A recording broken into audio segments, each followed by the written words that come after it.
Eh ben, bonjour à toutes et à tous. Je suis Fabienne Broucaré, je suis la fondatrice de My Happy Job, donc un magazine en ligne dédié au bien-être au travail et à la qualité de vie au travail. Je suis ravie de vous accueillir pour le deuxième webinaire de notre série de livres. Donc la semaine dernière, on a eu le plaisir d'échanger avec Christophe Deval sur les soft skills.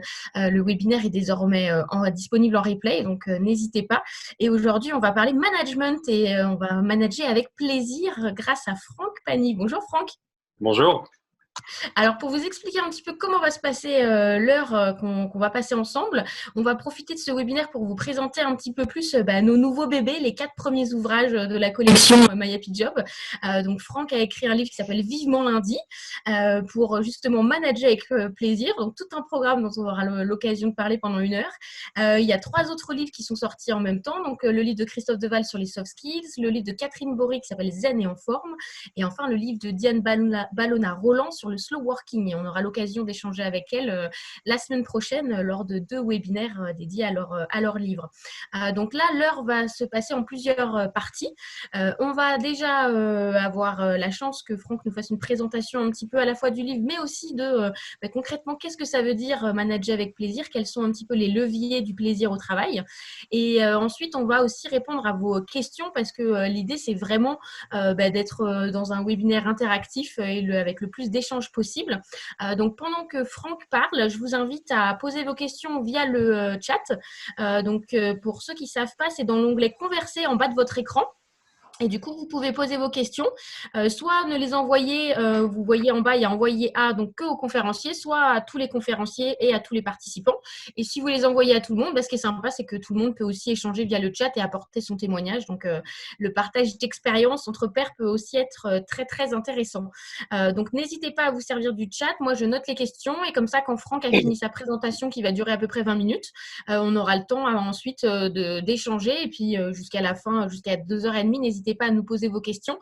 On est vraiment là pour y répondre avec plaisir. Je vais te laisser la parole, Franck, si tu veux lancer ta présentation et puis je te laisse du coup te présenter. OK. Allez, partager d'écran. Voilà. Très bien. Je suis ravi de vous retrouver aujourd'hui. Et pour démarrer, en fait, cette présentation du livre Vivement lundi, en fait, je voudrais commencer par vous raconter une histoire. Ça se passe un matin, j'ai rendez-vous dans une entreprise, j'ai rendez-vous avec la DRH qui m'a sollicité pour un projet d'un parcours de formation pour ses managers.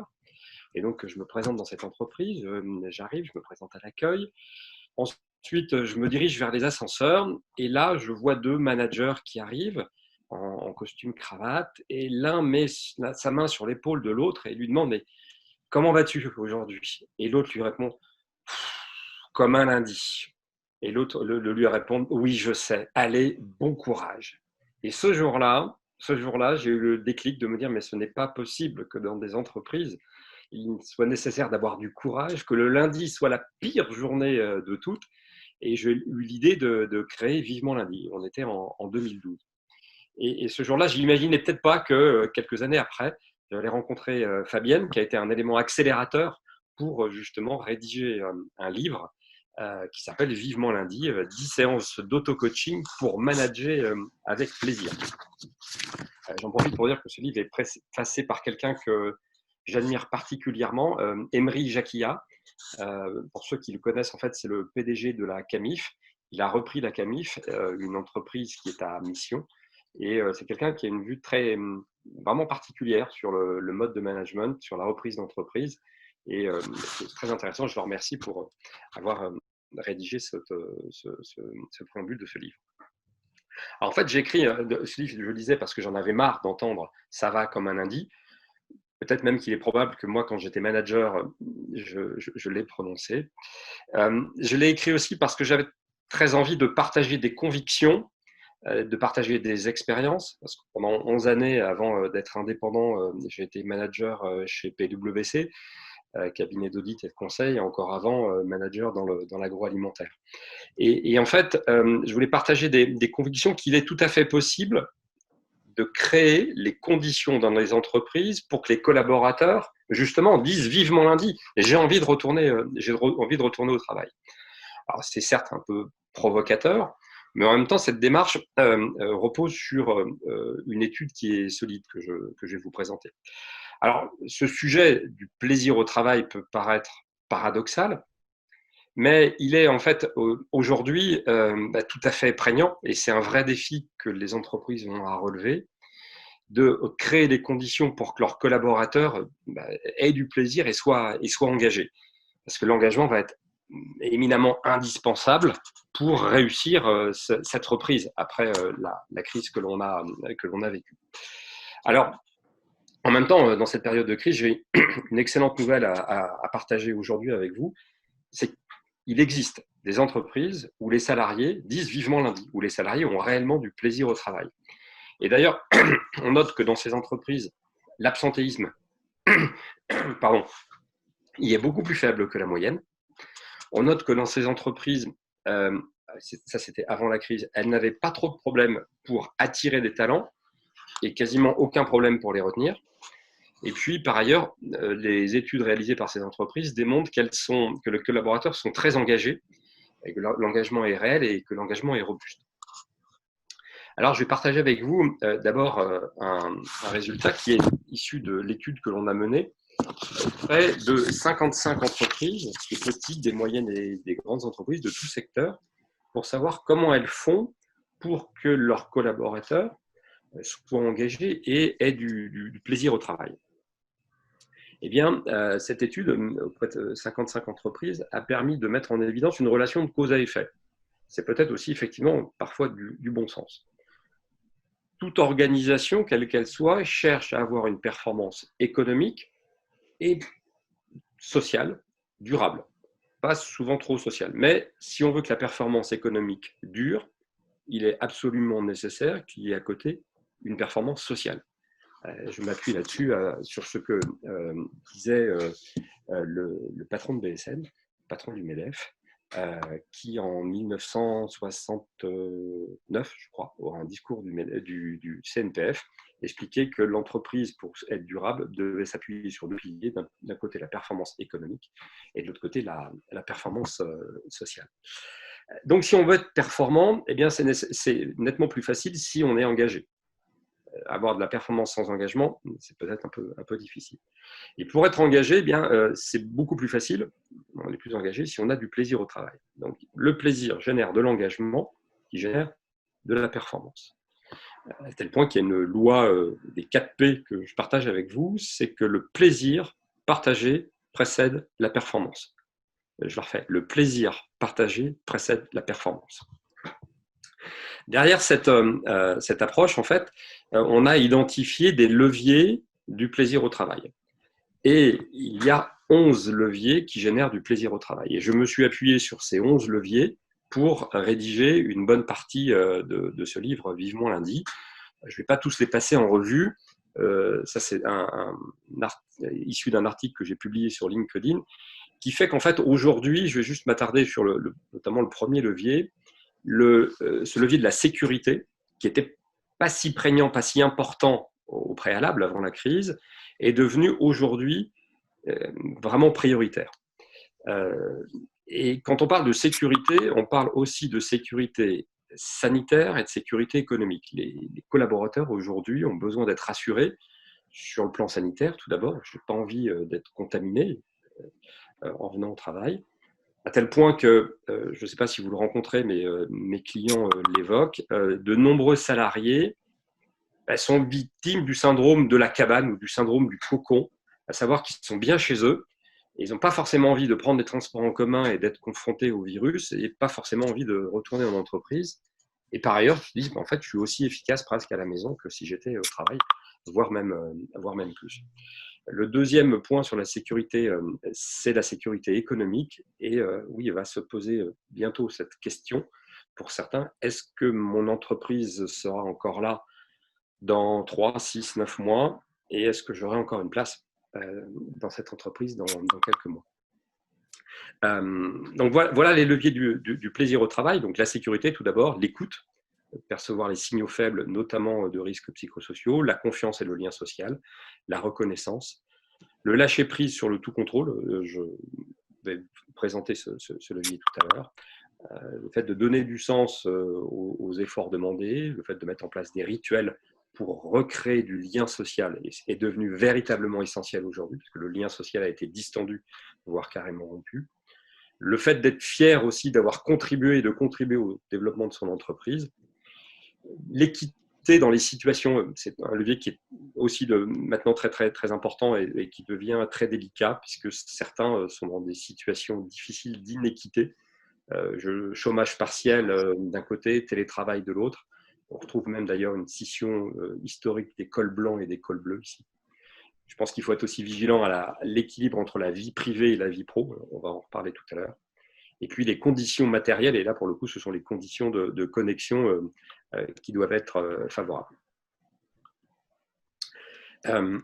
Si on agit sur ces leviers, on va générer du plaisir. Si on a du plaisir, les collaborateurs vont être engagés, vont être créatifs, ils vont prendre des initiatives, ça va développer la performance économique, et la performance va aussi générer du plaisir au travail. Un cercle vertueux peut même se mettre en place. Alors, dans ce livre, Vivement lundi, qu'est-ce que vous allez retrouver si vous le lisez, ce que j'espère? Bien, en fait, 10 chapitres où j'aborde le fait de développer le plaisir au travail et l'engagement, globalement, de cultiver la reconnaissance, de manager par la confiance et l'autonomie, on parlera de ces deux leviers, de réussir à équilibrer de façon subtile la bienveillance et l'exigence, d'être vigilant à l'équilibre vie pro-vie privée, de manager en cas de risques psychosociaux, ça peut être une situation qui peut être délicate en ce moment, de savoir écouter pour comprendre et écouter pour agir juste, de manager par le sens et les valeurs, d'animer les réunions autrement et de faciliter les changements par les leviers du plaisir au travail. Voilà les 10 chapitres que j'ai rédigés dans ce livre. Qu'allez-vous retrouver encore dans ce livre? Eh bien, des histoires décryptées. J'aime bien raconter des histoires. J'aime bien aussi les décrypter et expliquer ce qui s'est passé derrière. Ce sont des histoires vraies. J'ai changé le nom des sociétés et des personnes, bien évidemment. Mais surtout, j'ai décrypté ce qui se passait, ce qui se tramait derrière au vu des 11 leviers. Vous allez retrouver dans chacun des chapitres aussi des clés. Chaque chapitre est divisé en clés. Et derrière ces clés, ce sont des points de repère. Par exemple, ici, comment manager par le sens au quotidien, comment être bienveillant alors, envers le travail, envers soi-même, envers ses équipes, comment être exigeant aussi envers ses collaborateurs. On parle souvent de bienveillance, mais je pense qu'il faut qu'il y ait les deux, l'exigence et la bienveillance. Vous allez retrouver également des questions, des quiz auxquels vous pourrez répondre, mais j'aime bien mettre les lecteurs, et puis les participants des formations que j'anime ou dans les entreprises, les salariés dans les entreprises dans lesquelles j'interviens, j'aime bien les mettre en responsabilité et aussi en mode action. À vous de jouer. Là, ce sera à vous de faire. Ce sera à vous de prendre une décision et d'essayer de l'implémenter, de la mettre en œuvre au sein de vos équipes. Vous allez retrouver des astuces, un KISS pour passer justement de l'idée à l'action. Le KISS, vous verrez, c'est l'acronyme de Keep It, Improve It, Start It et Stop It. J'aime bien utiliser cette segmentation très efficace. Voilà, c'est les points que vous allez retrouver. Aujourd'hui, là, ce que je voudrais, c'est juste partager quelques points clés. 3 leviers qui sont que j'ai personnalisés, si vous voulez, que j'ai adaptés par rapport au contexte de crise que nous vivons actuellement. J'aborde le chapitre de la confiance et de l'autonomie, et aujourd'hui, il est plus que nécessaire pour les managers de lâcher prise. Faites confiance. Pourquoi? Parce que de toute façon, vous n'avez pas vraiment le choix. Vous n'avez pas le choix parce qu'il est impossible aujourd'hui de contrôler comme avant. Parce que les télétravailleurs sont chez eux, et au moins 2 jours, 3 jours, voire 5 jours par semaine, tout le monde n'est pas encore revenu travailler. Il est impossible de contrôler comme avant. Ensuite, il est nécessaire d'oser de faire confiance et de responsabiliser. Mais comment faire? Bien, peut-être, et c'est le conseil que je partage, c'est de fixer avec vos collaborateurs des objectifs clairs, qui soient SMART. Et moi, je l'écris avec un E. Pour en savoir plus, je fais aussi un peu mon teasing. Eh bien, vous le trouverez page 60. Pourquoi le E? Vous fixez des objectifs clairs. Par contre, il est nécessaire de laisser le choix du chemin et de la méthode aux collaborateurs. puisque de toute façon, vous n'avez pas le choix. Vous ne pouvez pas savoir comment il doit faire. Par contre, il est tout à fait recommandé de mettre en place des feedbacks réguliers avec ses collaborateurs, des points de passage. Et le feedback est très différent du contrôle. D'abord parce que feedback, c'est tout simplement nourrissant, feedback en anglais. Et le feedback est bilatéral, alors que le contrôle est unilatéral. Je veux savoir ce que tu as fait. Le feedback, c'est de quoi tu as besoin pour avancer, où en es-tu, et moi je vais aussi t'exprimer en tant que manager de quoi j'ai besoin pour être en confiance avec toi. Voilà le premier point sur la confiance. Deuxième point qui est de vigilance, c'est d'être attentif à l'équilibre entre la vie professionnelle et la vie privée. C'est absolument important en ce moment parce que le travail est venu directement empiéter dans la vie familiale. Les visios, en ce sens, sont très, très, très intrusives. On est carrément chez ses collaborateurs. 3 conseils pour cela. Je vous invite à préparer une charte du télétravail qui soit co-construite avec les collaborateurs. J'en parle effectivement dans ce chapitre-là. Je vous invite également, co-construite, c'est important. Ce n'est pas vous qui faites en top-down. Ce que j'invite à faire, c'est de le faire en co-construction. Le deuxième point, c'est de mettre un sas de 5 minutes entre la vie professionnelle et la vie privée lorsque vous êtes en télétravail. C'est important parce que sinon, on ne va plus savoir où on en est. Et il est important d'être tant concentré avec ses collaborateurs qu'avec ses proches. Et aujourd'hui, on n'a plus de sas tel qu'on pouvait l'avoir par les déplacements, par le temps de trajet pour aller à son domicile.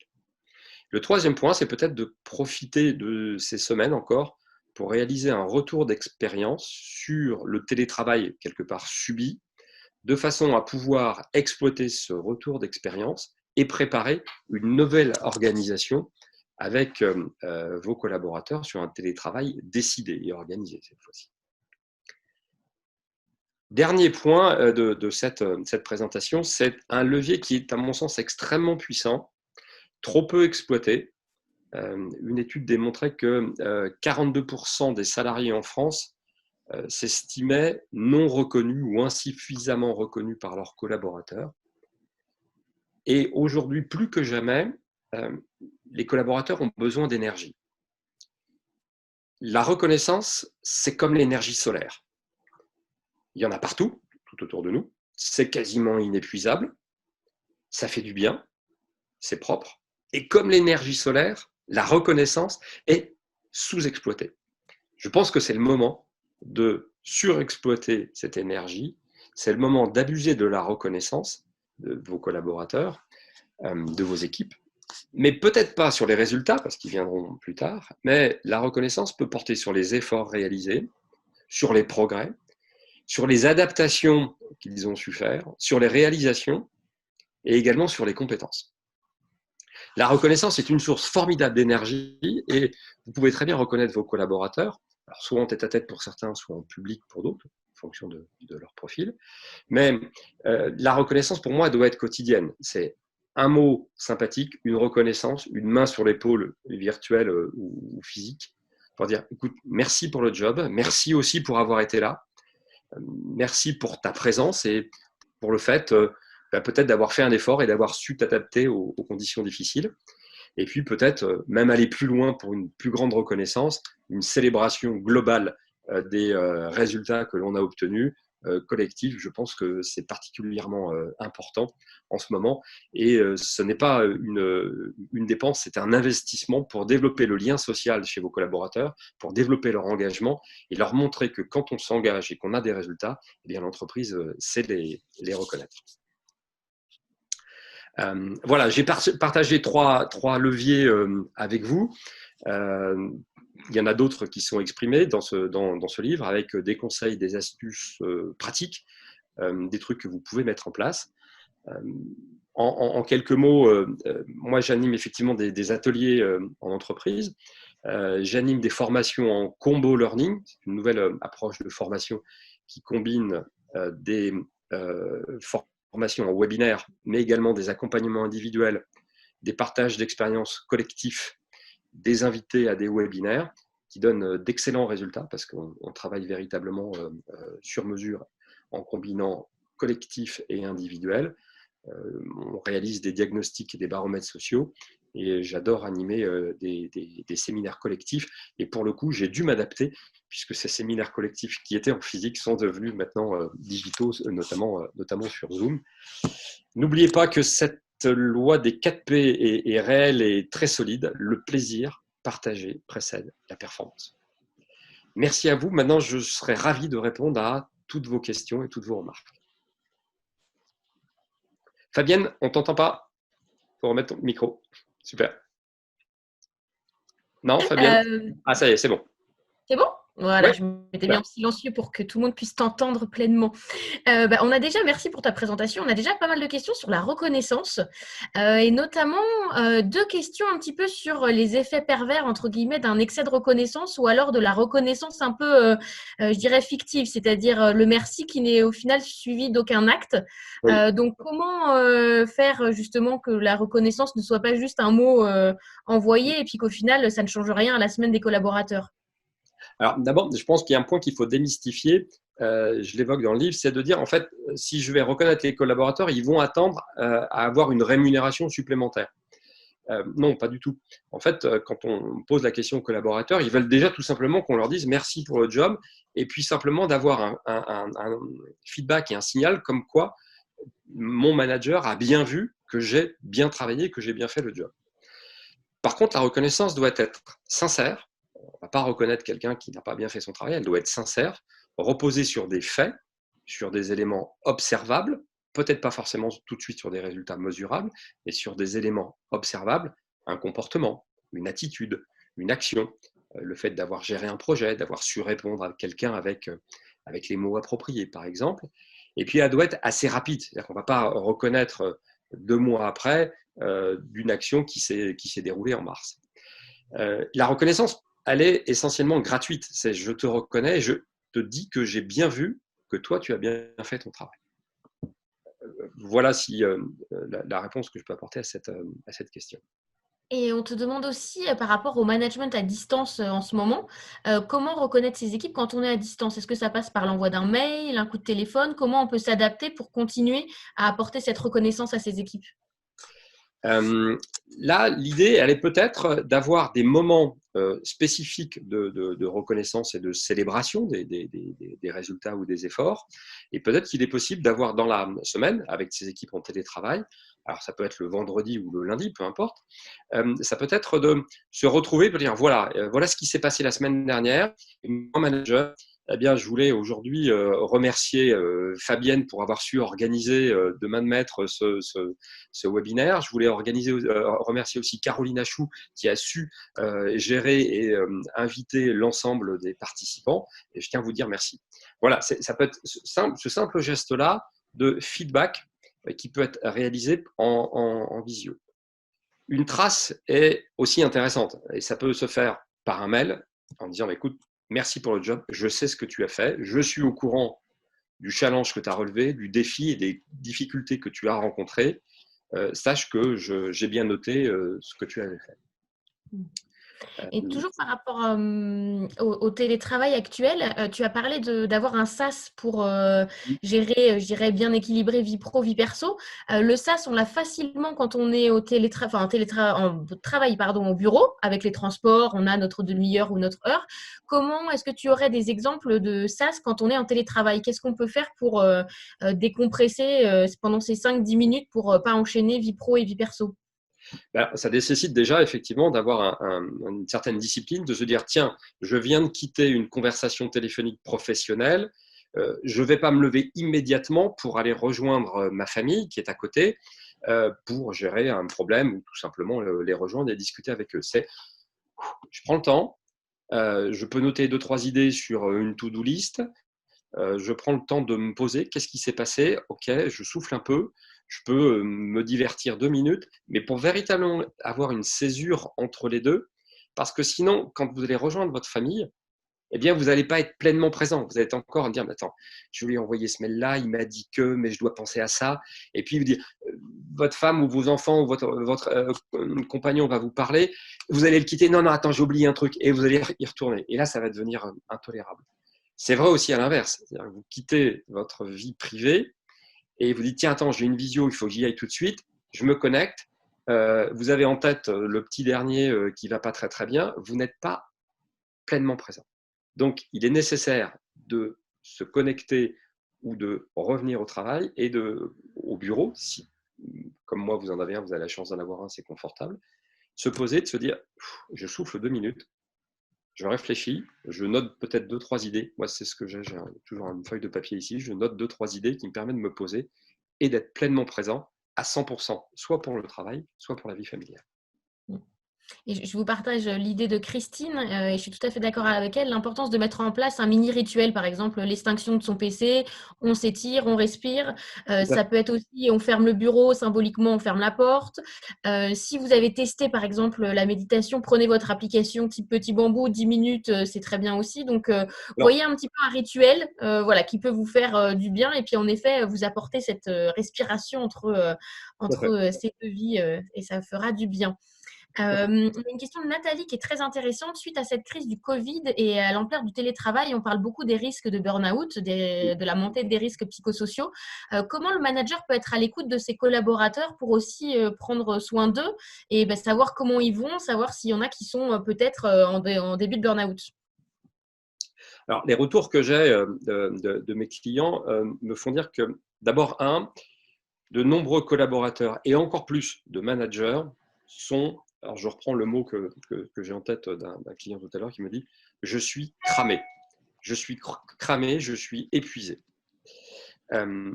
Pourquoi? Parce que les managers, d'abord, ont dû subir la mise en place du confinement, gérer le télétravail, et aujourd'hui, ils doivent gérer le déconfinement, le chômage partiel, les équipes, qui est là, qui n'est pas là. Donc, véritablement, c'est un changement majeur d'organisation qui provoque un surcroît de travail très important et forcément, à un moment donné, donc de fatigue. Comment le gérer? Alors, les managers, aujourd'hui, sont en train de gérer ces éléments-là, cette organisation-là, et ce n'est pas forcément facile pour eux de savoir qui va bien, qui ne va pas bien, les états d'âme de leurs équipes. Ce qui convient surtout, c'est qu'il n'y ait pas de collaborateurs qui soient, ce que je dirais, hors radar. Le collaborateur qui est hors radar, c'est celui dont vous n'avez pas de nouvelles. Vous envoyez des mails, une visio, il est toujours absent, on n'a pas de nouvelles, ça fait 15 jours, on ne sait pas ce qu'il devient. Où il y a un collaborateur qui est présent, mais on sent qu'il y a quelque chose qui ne va pas bien.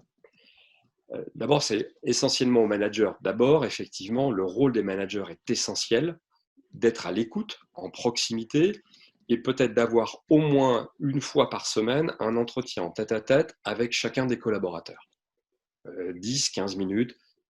Et cet entretien doit pour moi porter non pas ni sur le business, ni sur un projet, ni sur un client, mais il doit porter sur le collaborateur. Comment vas-tu? Comment te sens-tu? Qu'est-ce qui va bien? De quoi as-tu besoin? Qu'est-ce qui est difficile? Et là, le questionnement doit être riche et l'écoute doit être allo-centrée, centrée sur l'autre, pour bien comprendre la situation du collaborateur. Ça, c'est le premier point, le premier conseil. Maintenant, si ça n'est pas possible, ma recommandation, c'est de créer 2 fonctions mais qui sont affectées à déjà certains de vos collaborateurs, que je qualifierais soit de bienveilleurs, soit de sentinelles. C'est-à-dire que ces collaborateurs vont être chargés d'appeler chacun 2 ou 3 personnes pour échanger. De ce fait, on va démultiplier la capacité d'écoute du manager et de l'entreprise. Et il va se déléguer cette partie d'écoute auprès de bienveilleurs. Et ces bienveilleurs donc, vont appeler des collaborateurs, vont peut-être même être aussi chargés de réaliser, d'organiser des petites visios, des échanges avec ces collaborateurs pour s'assurer que tout le monde soit présent. Ils peuvent même aller plus loin et pourquoi pas créer des moments un peu festifs, un peu sympathiques pour faire en sorte de fédérer, de recréer du lien social dans toute l'équipe. Bienveilleurs, sentinelles, vous pouvez les appeler comme vous voulez. Mais en tout cas, ce qui est important, c'est que tout le monde se sente écouté et que chaque semaine, au moins, quelqu'un appelle chacun des collaborateurs. Ça, c'est important. Et vous pouvez aller voir, il y a pas mal d'articles de presse qui étaient sortis. Il y a des exemples de ces réseaux de bienveilleurs en entreprise. Il y a, il me semble, hein, Bouygues, une des branches qui avait mis en Oui, place ça, Arkea, Casino. Donc, groupe n'hésitez pas à aller Casino. voir parce que voilà, ça se met concrètement en place et c'est des gens qui occupent n'importe quelle fonction dans l'entreprise, qui sont aussi formés à l'écoute. Et en effet, quand on est manager, ça peut être très intéressant d'avoir cette posture-là vis-à-vis de son équipe. On nous demande par rapport à ta présentation, par rapport aux 11 leviers du plaisir au travail, est-ce qu'il y en a un qui te semble plus important que les autres ou en tout cas particulièrement je dirais, sur lequel il faudrait mettre un effort peut-être en ce moment, lequel te semble vraiment clé? Alors, celui qui est clé, qui est une urgence maintenant, c'est la sécurité. Bien sûr, je ne peux pas aller travailler si j'ai peur pour ma santé. C'est absolument impossible. Et en tout cas, si j'ai peur pour ma santé, je ne peux pas être engagé. C'est clair que ce levier est important. Je pense que le levier de l'équité est très difficile à manipuler, mais de nombreuses entreprises y sont confrontées. Parce que, je prends un exemple concret, il y a des collaborateurs qui disent, voilà, moi je suis en chômage partiel et je touche 100% de mon salaire. Moi je travaille, je touche aussi 100% de mon salaire et c'est tant mieux. Par contre, il y en a un qui travaille, l'autre qui ne travaille pas. Situation inéquitable. Certains collaborateurs bénéficient du télétravail, d'autres pas. Moi, je voudrais en bénéficier. Pourquoi je ne peux pas en bénéficier? Situation d'injustice et inéquitable. Il convient d'être vigilant et de voir comment pouvoir expliquer des situations qui sont perçues comme étant inéquitables. Malheureusement, l'entreprise est un monde particulièrement injuste. Et là, le manager a un rôle essentiel d'expliquer, de donner du sens à cette situation, en expliquant que cette situation et cette organisation est peut-être pas tout à fait juste, mais pour l'instant, elle est absolument nécessaire pour pouvoir assurer le service, pour pouvoir produire. Elle est absolument indispensable au vu de la situation et elle n'est peut-être pas durable non plus. Et peut-être que derrière, effectivement, les efforts qui ont été consentis, à un moment donné, devront être aussi récompensés, c'est clair. Mm. Et par Voilà rapport à deux la leviers qui sont sensibles en ce moment. Celui du sens aussi me paraît important. Forcément, en ce moment, oui, ouais, ouais, on y reviendra tout à l'heure. On a une question par rapport à la sécurité économique. Comment rassurer un collaborateur qui aurait peur d'être licencié, même si l'entreprise actuellement va bien et est solide? Bien, là, peut-être qu'il faut être sur ce qui va réduire ces peurs, à savoir des données factuelles, des données chiffrées, et puis des données solides et robustes. On dit, écoute, non, l'entreprise va bien, on a besoin de tes compétences, on a besoin de toi, et peut-être de faire passer ce message comme quoi ce collaborateur a un rôle à jouer dans le développement de l'entreprise, que l'on compte sur lui, et le collaborateur doit avoir le sentiment d'être attendu. Je suis attendu. J'ai un rôle à jouer et je vais contribuer au développement de l'organisation. C'est peut-être plus délicat dans une entreprise qui est dans une situation peut-être un petit peu incertaine.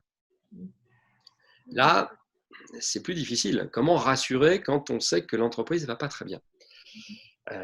Je pense que là-dessus, pour l'avoir vécu dans des entreprises en difficulté, à accompagner des entreprises en situation parfois difficile, il convient d'être transparent. C'est courageux. Il faut être courageux et transparent et donner les vraies données chiffrées.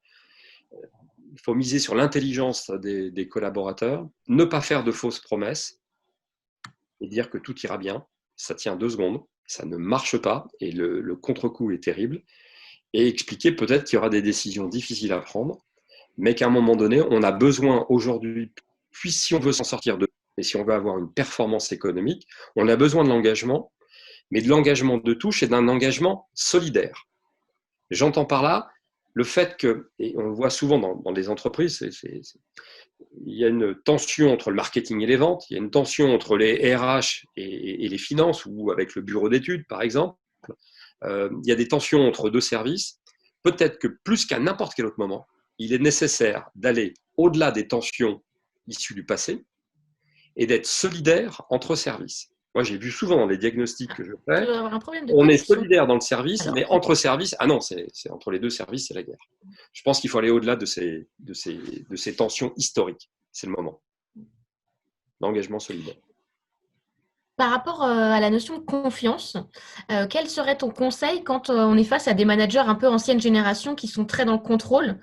Comment réussir à les faire un peu lâcher prise et à avoir un peu plus confiance en leurs collaborateurs? là, j'ai envie de dire que, en fait, on revient sur le métier de manager. Il faut aussi prendre en considération que manager, c'est un métier. Et un métier, c'est des compétences. Et des compétences, ça s'acquiert. Le constat que je peux faire dans de très nombreuses entreprises, c'est que les managers sont largement en France insuffisamment formés. Ils ne sont pas formés. Ils sont formés techniquement, ils sont formés sur des formations obligatoires, ils sont formés sur d'autres sujets, mais ils ne sont pas formés au management. Et le management, c'est des compétences clés, ça s'acquiert, il faut s'entraîner, il faut savoir le faire, il faut en prendre conscience. Là, j'ai envie de dire, on peut l'expliquer, on peut dire, oui, maintenant tu dois lâcher prise, tu peux lâcher prise, mais il convient aussi d'accompagner ces managers qui ont tout simplement peur de perdre leurs prérogatives, peur peut-être aussi de perdre leur petit pouvoir, parce que j'aime bien, moi, savoir ce que fait mon collaborateur. Et je pense qu'il faut les former. Attention à ne pas tomber dans le piège que j'ai vu réellement d'un manager qui imposait à ses équipes d'être en visio de 8h à 18h.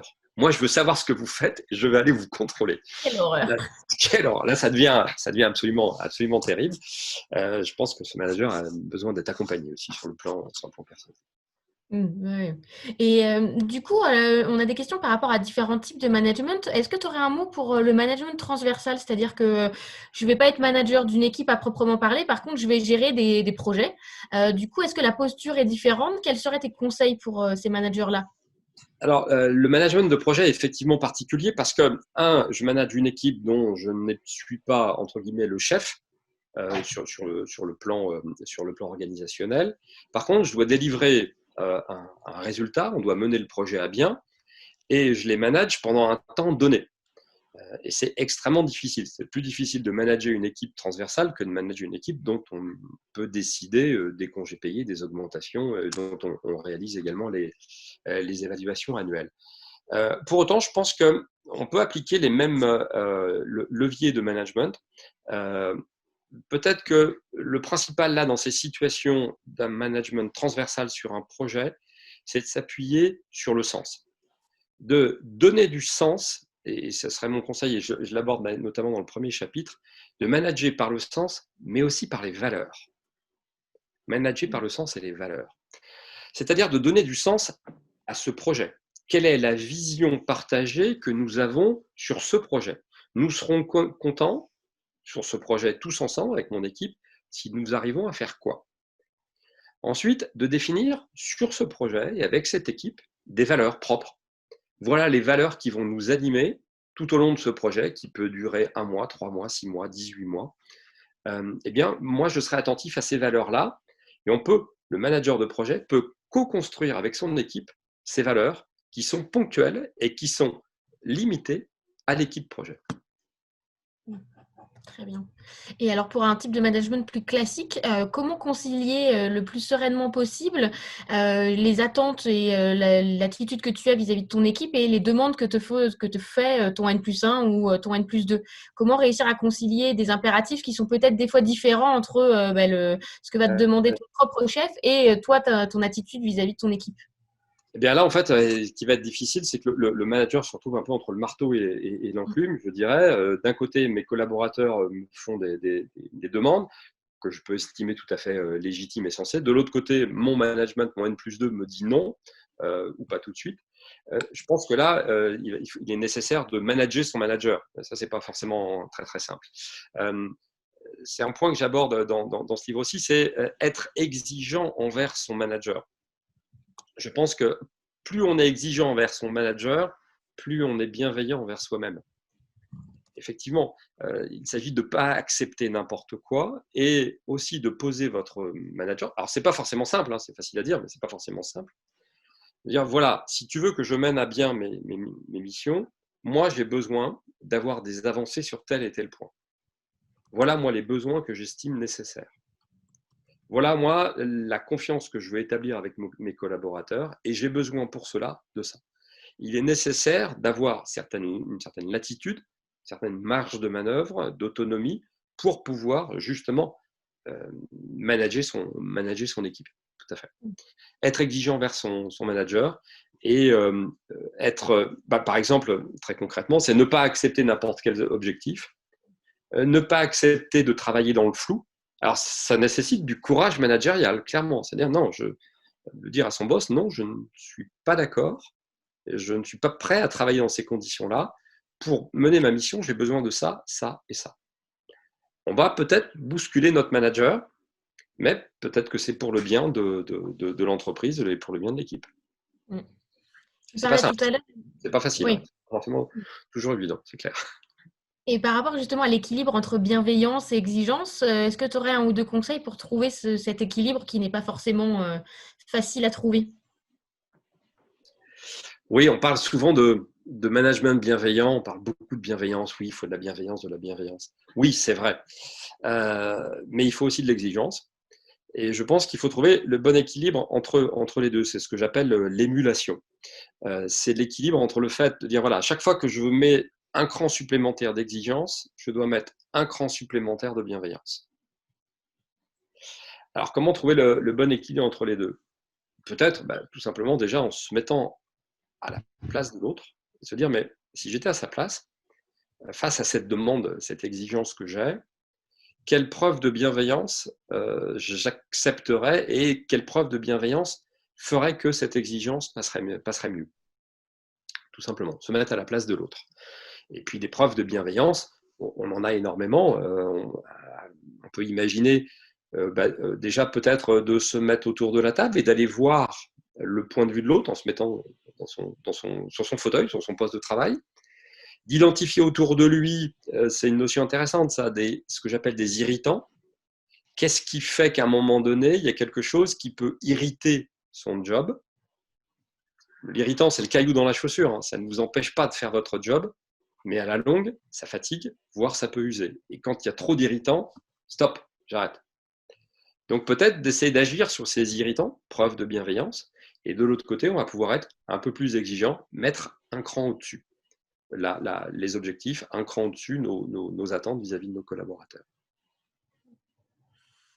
On parlait tout à l'heure de la confiance, du coup, entre manager et manager. Comment faire quand tu as un de tes collaborateurs dans ton équipe qui n'est pas forcément très autonome ou du coup a un peu de mal à se responsabiliser lui-même? Qu'est-ce que le manager peut faire pour l'encourager à être un peu plus autonome? Oui. Alors, souvent, ces collaborateurs qui sont dans cette situation-là sont souvent des juniors, c'est-à-dire qu'ils sont en train d'apprendre le job. Forcément, à un moment donné, on va avoir un niveau d'autonomie qui va être adapté en fonction de la seniorité du collaborateur. Mais je pense que si un collaborateur, même senior, ne fait pas preuve d'autonomie, eh bien, il faut avoir une approche par petits pas et de lui confier un objectif, de lui laisser un peu d'autonomie, de le rassurer lui-même sur le fait qu'il a réussi à faire le job qui était attendu, et puis petit à petit, lui confier des missions supplémentaires pour le faire monter en puissance et en autonomie. Le deuxième conseil, il est peut-être de lui demander de quoi il aurait besoin pour être en autonomie et se sentir totalement en confiance pour pouvoir réaliser ce qu'on lui demande. Voilà le conseil que je peux apporter sur ce point-là. Et avec la crise actuelle, tu l'évoquais tout à l'heure, le sens. On parle beaucoup de la question du sens au travail, de ce sentiment d'utilité. Quel rôle peut avoir le manager peut-être pour redonner un peu de sens au travail de ses équipes quand il y a eu du chômage partiel, après la crise, après si des collaborateurs se posent des questions aussi par rapport à leur propre travail? Eh bien, en fait, à chaque fois que l'on demande quelque chose à quelqu'un, c'est d'expliquer le pourquoi, pour faire quoi, pour obtenir quoi. Dans ce livre, je prends la parabole du tailleur de pierre. Certains taillent des pierres, d'autres, si vous la connaissez, construisent des cathédrales. Mais souvent, on ne se pose pas la question de qui était le manager de celui qui taillait des pierres et qui estimait qu'il construisait, lui, une cathédrale. Je pense que c'est important de donner du sens et d'expliquer la finalité. Je fais le parallèle là avec un livre et une personne avec qui j'ai quelques dissensions, je dirais, c'est Julia de Funès. Et pour le coup, je suis d'accord avec elle sur le concept de définalisation du travail. C'est vrai qu'aujourd'hui, le travail demandé, que ce soit de service ou de production, est parcellisé, c'est issu des organisations et du taylorisme, est parcellisé et on fait un job, on ne sait pas forcément pourquoi et à quoi ça va servir. On fait un tableau de bord, un reporting, ça nous prend 3 jours dans la semaine, on ne sait pas à quoi il va servir. On fait une pièce en production, on rend un service, on ne connaît pas la finalité. Il convient de remettre en ligne la finalité et d'expliquer à quoi ça va servir. Et d'expliquer que chacun dans l'entreprise est un maillon d'une chaîne de valeur et que chacun contribue à la réalisation d'un produit, d'un service qui a du sens. Je prends 2 exemples. Une fois, j'accompagnais un directeur général dans une entreprise et on fait la visite de ses locaux et je discute avec lui et il va voir un préparateur de commandes qui était en train de filmer une palette sur le quai des expéditions. Et il dit à son collaborateur, il dit, tu sais, cette palette-là, elle est importante. Tu vois, il y a marqué Shanghai, et il y avait marqué Shanghai sur l'étiquette. Eh bien, cette palette-là contient des produits, et ce sont les premiers produits que nous expédions en Chine, et cette palette-là va peut-être nous permettre de conquérir le marché asiatique. Alors toi, à ton niveau, tu es préparateur de commandes, d'accord, mais tu contribues à faire en sorte que si elle est bien filmée, on puisse conquérir le marché chinois. J'ai trouvé ça extraordinaire sur quelqu'un qui a un job qui est très simple, préparateur de commandes, mais lui, à son niveau, s'il fait bien son job, eh bien, on va pouvoir conquérir le marché chinois. Elon Musk le cite avec un collaborateur à qui il dit, tu vois, tu es en train de contribuer à notre conquête de la planète Mars. Bon, on va revenir juste sur le marché chinois déjà dans un premier temps. Pas mal. Voilà, c'est pas mal. Pour revenir à la situation actuelle, Oui. quels seraient tes conseils pour les premiers jours de retour au travail? Certains managers nous disaient que ça va être un jour par semaine. Oui. Quoi faire? Qu'est-ce qu'il faut éviter? Quels seraient tes conseils? La semaine dernière, j'ai animé un webinaire sur ce sujet-là. Il y a un point qui est essentiel, c'est la notion de lien social. Le lien social a été rompu, a été abîmé, a été atténué. On a besoin d'avoir un lien social qui soit robuste. Je crois qu'il faut surtout ne pas vouloir aller trop vite. L'exemple concret, c'est on se retrouve à la pause café, c'est la première pause café pour démarrer. Il y a peut-être qu'à ce moment-là, il convient de faire en sorte que cette pause café ne sera pas d'un quart d'heure, peut-être pas de 20 minutes, peut-être pas d'une demi-heure, mais peut-être d'une heure. Eh bien, les 3 quarts d'heure supplémentaires qui ont été investis vont contribuer à recréer ce lien social. On va prendre le temps de se retrouver, de partager, de discuter, d'échanger entre nous sur ce que l'on a vécu. Et ce lien social va petit à petit se renforcer.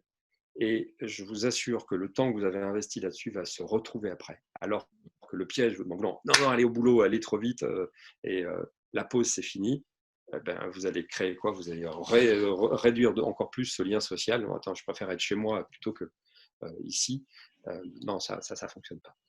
Deuxième point, peut-être, c'est de filmer en vidéo et en visio ces pauses café pour donner envie, peut-être à ceux qui n'ont pas forcément envie de revenir travailler, de dire voilà, vous voyez, ça se passe bien, on a organisé une pause café et c'est plutôt sympa. Ouais. Donc À il y a le prendre le travail, mais il n'y a pas temps, que ouais. le travail. Prendre le temps. Mm. Peut-être qu'on peut aussi imaginer qu'il soit nécessaire dans des entreprises où ça a été plus difficile d'avoir ce qu'on appelle sur le plan psychologique une catharsis. Catharsis, en fait, c'est la purge. On a tous vécu un truc incroyable. C'est jamais personne n'a vécu 3 mois comme on les a vécus mars, avril, mai. Jamais personne n'a vécu ça. Certains ont vécu des drames. Il faut aussi se mettre dans leur situation, des drames avec des décès ou des maladies ou des situations très difficiles. Et peut-être qu'il est nécessaire de purger ces moments difficiles par une organisation d'un séminaire, alors virtuel ou physique en respectant les consignes sanitaires, mais pour poser sur la table ce vécu, pour dire enfin maintenant on va peut-être pouvoir passer à autre chose. Et par rapport, alors là, dans un autre registre, on parlait tout à l'heure des missions transversales. Quand l'entreprise adopte un mode de fonctionnement beaucoup plus horizontal et moins vertical, est-ce que pour toi, c'est la fin des managers? Est-ce que du coup, les managers n'ont plus de périmètre d'action? Ou est-ce que les managers ont des nouvelles missions? On touche là aussi un sujet qui m'est cher, c'est peut-être celui des entreprises dites libérées. avec moins de strates. Alors, moins de strates, ça peut être bien, mais attention, pas forcément moins de management. Un collaborateur a forcément besoin, je pense, à un moment donné, d'être à minima managé, mais managé comme il faut. Pas manager en top-down, en command and control, tu fais ce que je te dis, point barre.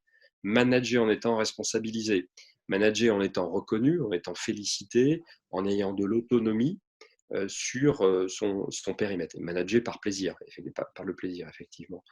Et je pense que même dans une entreprise qui est très transversale, eh bien, il est nécessaire qu'il y ait une explication, qu'il y ait du sens qui soit donné, notamment par le dirigeant au plus haut niveau, qu'il soit exemplaire pour pouvoir embarquer l'ensemble de ses équipes et que ça soit relayé par la chaîne managériale, fût-elle limitée à un ou deux échelons. Très bien.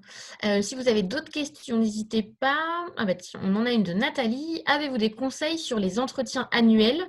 Avez-vous le sentiment qu'il reste le seul moment de l'année où le salarié est encouragé à s'exprimer? Oui, c'est effectivement dans de nombreuses entreprises le rare et le seul moment où on est plus ou moins encouragé à s'exprimer avec justement plus ou moins d'écoute et de bienveillance. Pour autant, je pense que l'entretien annuel devient, comment dire, c'est issu du siècle dernier, j'ai presque envie de dire. Non, se voir une fois par an, c'est nécessaire, oui, mais pas que. Je pense qu'il est important de se poser à minima une fois par mois, au moins une fois tous les 3 mois. Et il y a un entretien qui porte sur le job, sur les missions, sur les réalisations, mais c'est important également d'avoir un échange sur la personne, sur les besoins du manager envers son collaborateur et du collaborateur envers son manager. Alors, les entretiens annuels avaient beaucoup de défauts, enfin, en tout cas au moins un mérite, c'est d'obliger, c'est aussi une obligation légale au moins tous les 2 ans, si je ne m'abuse, d'avoir un entretien avec son collaborateur. Mais ça n'est pas suffisant et on ne va pas attendre, alors qu'un collaborateur a commis une erreur, 6 mois pour pouvoir lui dire écoute, souviens-toi, il y a 6 mois, c'était en novembre, tu as commis une faute dans telle réunion. Non, ça n'a pas de sens. Ça n'a pas de sens non plus de lui dire souviens-toi, il y a 3 mois, tu as animé une réunion et un projet, c'était très bien, je te félicite aujourd'hui, 3 mois après. Non, ça n'a pas de sens non plus. Il faut que ça soit, à mon avis, plus immédiat. Et d'ailleurs, de nombreuses entreprises ont supprimé ces entretiens annuels. Maintenant, on a des entretiens qui sont mensuels ou un point qui se fait régulièrement à la demande du manager. Mais là encore, c'est une compétence à travailler, c'est une méthode qui est à acquérir pour savoir mener cet entretien annuel. Et c'est pas du style, bah tiens, écoute, on se voit 5 minutes entre 2 portes, et on va se dire officiellement tout ce qu'on se dit tous les jours à la machine à café, quoi. Non. Ça se travaille, il y a une méthode, il y a des techniques de questionnement, des techniques d'écoute de part et d'autre, et surtout l'entretien annuel se prépare tant du point de vue du manager que du manager. Du coup, il y a Agnès qui nous dit qu'il peut y avoir une posture d'ouverture du manager, mais dans les faits, un planning tellement rempli qui laisse pas forcément beaucoup de créneaux pour que le collaborateur puisse échanger avec le manager. Oui, c'est ce que j'appelle la notion du management empêché. Le management empêché, c'est-à-dire je suis manager, normalement j'ai un temps qui est consacré au management, mais par la charge de travail que j'ai, les tableaux, les reportings, l'organisation, la réorganisation, je n'ai matériellement pas le temps pour passer ne serait-ce qu'un quart d'heure avec mes 10 collaborateurs par semaine. Ça, c'est dramatique et je pense que justement là-dessus, il convient de remettre un peu l'ordre des priorités et, à mon avis, avoir au moins 20% de son temps consacré à du management pur est absolument nécessaire. Par contre, ce n'est pas forcément tous les jours facile, c'est pas toujours facile, mais il convient aussi peut-être que le manager prenne du recul, alors avec sa direction bien sûr, sur les tâches réalisées, pour se dire mais ça, est-ce que c'est véritablement nécessaire? Est-ce que je ne peux pas la déléguer, voire la supprimer? Et par contre, je vais gagner du temps en management, c'est-à-dire en étant en proximité de mes collaborateurs, en les écoutant, en me mettant à leur place, en les animant, en organisant des séminaires, des meetings avec mes collaborateurs, en faisant tout simplement le job de manager.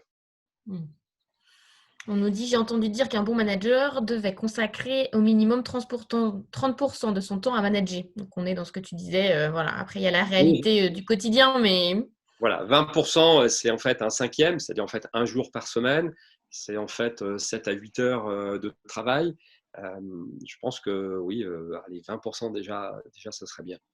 Pour autant, je connais des entreprises où les managers ne managent pas. En fait, ils sont centrés. Il ne faut pas confondre l'entretien qui est focus sur un dossier, un client, un projet, un litige, le business. On parle business. Ça, pour moi, ça n'est pas du management, c'est de la gestion business. Quand je parle de management, je parle d'un entretien et c'est la dimension manager-coach. C'est le manager qui est à l'écoute de son collaborateur. Ce n'est pas le manager orienté business, technique ou développement. Alors, il nous reste quelques minutes, donc je vais faire 2 dernières questions assez rapidement. Est-ce qu'un manager dit cool, qui a une posture un peu cool, est un bon ou un mauvais manager? Quand on a Est-ce des qu'un managers. manager cool est un bon manager? Pas facile cette question. Je- Non, pas facile parce que je pense qu'un manager est là pour être exigeant et quand on est exigeant, forcément, on n'est pas cool. À l'inverse, un manager qui est bienveillant, je veux dire, il ne faut pas confondre la bienveillance avec, comment j'appelle ça, le fait de la complaisance. Voilà. Il ne faut pas confondre être bienveillant et complaisant. Je pense qu'on peut être un manager cool, mais un manager juste et un manager exigeant. Un manager est là pour délivrer aussi un résultat en embarquant ses équipes. Donc, manager cool, je ne sais pas ce que ça veut dire. J'ai tendance, on a plus tendance à se souvenir de nos managers qui étaient particulièrement exigeants, particulièrement justes, que des managers qui étaient particulièrement laxistes. Ouais, Voilà. et Cool, dernière laxiste, non. Cool, sympathique, présent, chaleureux, convivial, on fait la fête ensemble, mais on bosse ensemble. On peut travailler sérieusement sans se prendre au sérieux. Dernière question intéressante vis-à-vis du rôle des RH. Quelle est la mission des RH vis-à-vis des managers? Qu'est-ce que doit impulser un petit peu les RH par rapport à la communauté de managers de l'entreprise? Le RH, en fait, il est en relation pour moi, avec la direction générale et il est là aussi pour faire remonter les sujets RH et on est plutôt dans effectivement ces notions d'écoute, ces notions de communication, d'embarquement, de cohésion d'équipe. C'est pas toujours facile de remonter ça à sa direction. Tout à l'heure, j'étais au téléphone avec une DRH qui me disait voilà, moi j'ai des difficultés à faire passer le message comme quoi il faut qu'on définisse du sens, qu'on définisse des valeurs et qu'on ait un projet d'entreprise. Mais ouais, mon DG, lui, est un technicien, est un ingénieur de très haut niveau. Il ne raisonne que par les sciences dures, le sur et le dur, et il n'est pas sur le flou et le mou. Et bien justement, le RH a ce rôle-là de mettre ces notions de sciences molles, de sciences humaines, tout simplement, dans une direction, fût-elle financière, marketing, commerciale ou technique. Les DRH sont là aussi pour écouter les managers, pour mettre en place des outils de type baromètres sociaux, de façon à écouter les collaborateurs, pour faire en sorte, surtout, je dirais, de faire monter en compétence les managers par des parcours de formation, des programmes de formation adaptés, pour faire en sorte qu'ils puissent renforcer leurs compétences managériales. Je reviens sur mon sujet. Le rôle des managers est essentiel, le rôle des managers est capital pour créer du plaisir, de l'engagement et de la performance. Et manager, c'est un métier, ça s'apprend. Il est nécessaire d'être formé pour cela, d'être accompagné pour cela. Et pour finir, je partagerai juste une bonne pratique que j'ai vu passer sur le chat pendant le confinement, comme quoi il y a pu avoir du positif qui sort du confinement. Donc, une entreprise a mis en place dans une équipe une séance de méditation quotidienne en fin de journée pour assurer le SAS dont on parlait tout à l'heure. Oui. Donc, une demi-heure. Et donc, la personne nous disait que ça a créé des nouveaux liens dans l'équipe et que la bonne nouvelle, c'est que post-confinement, il reste une séance par semaine de méditation tous ensemble. Et comme quoi, le confinement et toutes les contraintes que ça nous a imposées peut aussi avoir eu du bon pour tester de nouvelles Ouais, choses. génial, génial, super. Bravo pour avoir su et réussi à mettre ça en place. C'est vrai que ce confinement nous a bousculé, nous a aussi appris à nous remettre en cause. Je le vois notamment avec ces séances qui se font maintenant en visioconférence. Tout le monde aujourd'hui maîtrise au moins mieux sinon beaucoup plus Zoom, Teams, GoToMeeting, Livestorm, enfin toutes ces applications de visioconférence. De la même manière, ça remet en cause nos métiers, j'en parle en connaissance de cause. l'ensemble des animations que je pouvais réaliser en présentiel, en face à face, que ce soit des World Café, des forums ouverts, des séminaires de cohésion d'équipe, maintenant peuvent être réalisées en combinant visio et présentiel, même uniquement en visioconférence, même des formations qui se font très très bien d'ailleurs en webinaire, en associant les deux. Je crois qu'il est nécessaire de s'adapter, d'être agile, d'apprendre et de se dire qu'est-ce qu'il y a de bon et de positif et comment je peux exploiter ce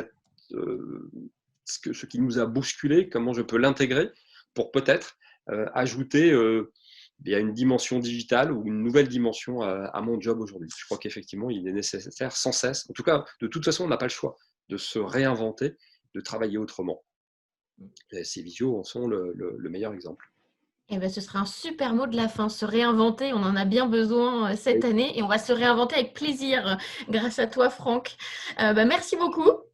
Ok, Tout mail merci. est affiché pour ceux et celles qui voudraient te contacter. Le webinaire sera en replay du coup sur la chaîne YouTube de My Happy Job et sur la chaîne YouTube de Viber. Et les livres de la collection My Happy Job sont disponibles aux éditions Viber, dans toutes les bonnes librairies, à la Fnac, chez Cultura, en ligne. N'hésitez pas à nous faire des retours, ça nous fera plaisir de lire vos commentaires. Merci Franck. Merci. Au revoir. Bonne journée. Bonne journée à toutes et à tous. Merci. À bientôt. À bientôt.